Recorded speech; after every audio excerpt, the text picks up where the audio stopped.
CM Punk and Jack Perry reportedly had a disagreement/argument backstage recently during an episode of AEW Collision. Details on what that was about, specifically a spot involving the use of glass. We got the ratings for last Saturday's edition of AEW Collision on TNT. RVD addresses reports he may have heat with the Young Bucks.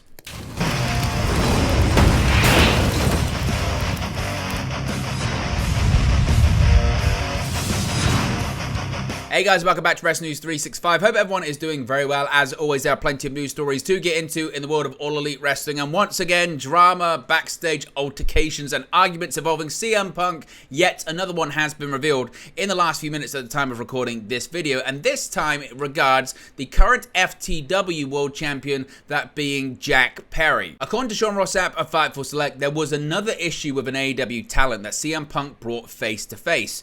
Towards the start of Punk's AEW Collision run during the Canada tapings, Jungle Boy Jack Perry, of course now known as just Jack Perry, was brought to Collision to film a segment, and the two had words about the plans that Perry was supposedly pushing for.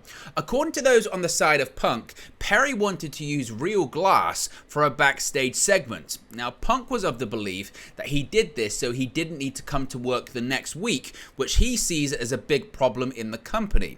Now, Fightful are saying they weren't given clarity as to whether or not this was because the spot was dangerous or because Perry would have fulfilled a needed date ahead of time, etc, etc. They don't know the finer details about that, but CM Punk had the perception that Perry was trying to get out of coming to work next week because of this spot that he was trying to do. Of course, sometimes AEW does pre-tapes on previous shows to air the next week. This isn't exactly uncommon in All Elite Wrestling. Now, per Punk's side of things, Perry was going against production, doctors, and Tony Schiavone, advising him not to do it and telling him that smashing real glass was a safety hazard, and Perry wasn't happy with that. Shortly after, there were guidelines put in place and forwarded to talent of things that required clearance. Of course, famously or infamously, depending on how you look at it, that list of things that needed to be cleared by management, by producers, by agents, by coaches, by medical, etc. made the rounds. It looks like this was one of many instances that was a catalyst for that. Punk's claim was that he was asked to step in and calmly said they don't do that on Saturdays for Collision, and if he doesn't like it, he could stay on Wednesdays and just appear on AEW Dynamite. Word of the situation has made its way around the locker room and was referred to as an argument. Punk's claim was that Perry was throwing a temper tantrum over the spot not being cleared and people trying to prevent it. Fightful say they reached out to Jack Perry, but they haven't heard back. But what is quite interesting is that Fightful weren't told how the situation ended, but several that they had heard from within AEW agreed with the stance that Punk at least claimed, suggesting that it was just a case of Perry not agreeing with management, not agreeing with coaches, not agreeing with medical, and him essentially throwing a temper tantrum, and CM Punk trying to say to him there have to be checks and balances and there have to be guidelines that we ought to adhere to, which some would describe as maybe ironic considering some of the things that CM Punk has done and said during his AEW tenure.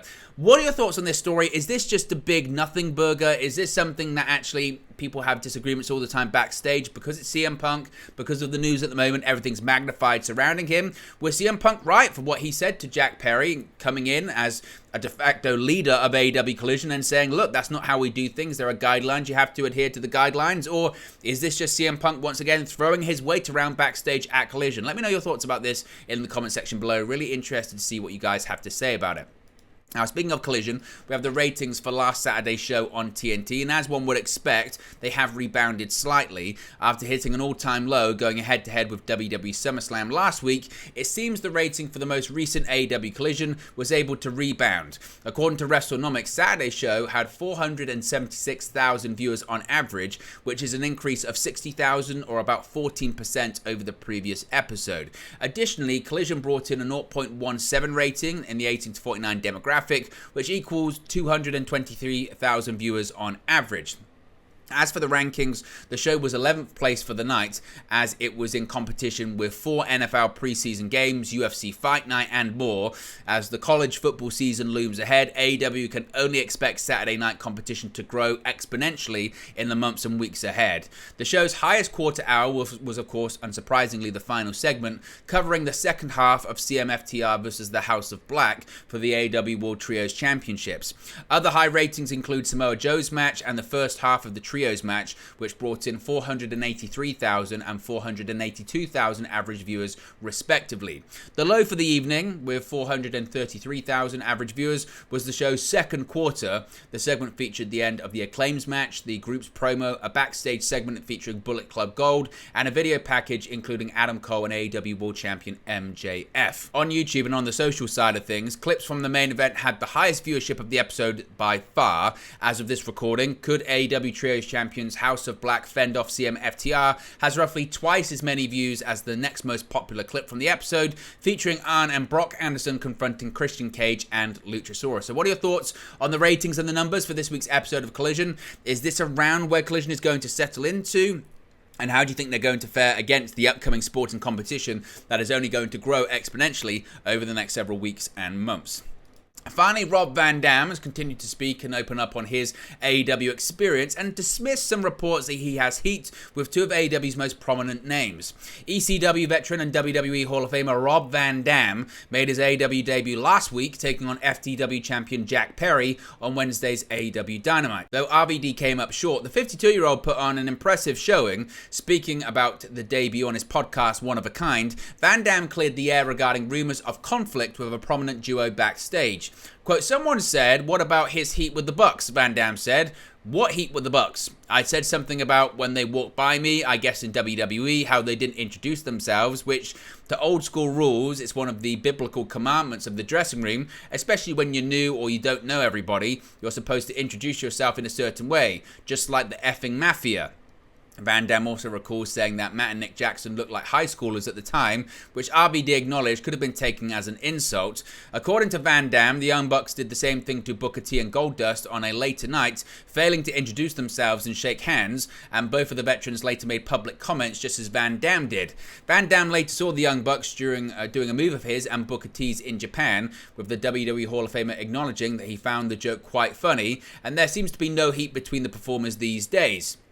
Though Van Dam isn't involved, it's safe to say, again, there's quite a lot going on in AEW at the moment. But as far as RVD's future, it was widely reported that his only commitment to AEW was that match against Jack Perry. He'd also recently said that he had received clearance from WWE to participate and appear on AEW programming. He is featured into the promotional packages for WrestleMania 40 next year, of course, taking place in Philadelphia, Pennsylvania, the home of Extreme Championship Wrestling, so you can widely assume that Rob Van Dam is going to be a part of the festivities, is going to be a part of the promotional packages, so his AEW tenure might be a short one. But there you go, guys. It's the latest AEW news for you. Be sure to smash a like on the like button. Be sure to subscribe, bottom right-hand corner.